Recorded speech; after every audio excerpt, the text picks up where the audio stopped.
Hey guys, welcome back. So in this video I'm going to show you how you can resize an image in Darktable. So let's go and do that. Now let's go. I will assume that you already imported an image here in Lighttable. Now what you need to do is just go here to the darkroom.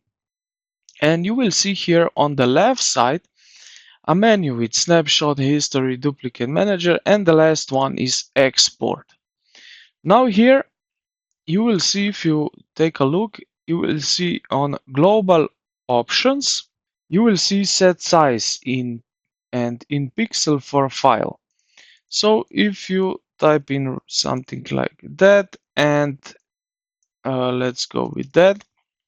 With that you will change the size of an image here in the Darktable when you will export an image. And what you will gonna do is just start to export and you will get this size of an image at the end.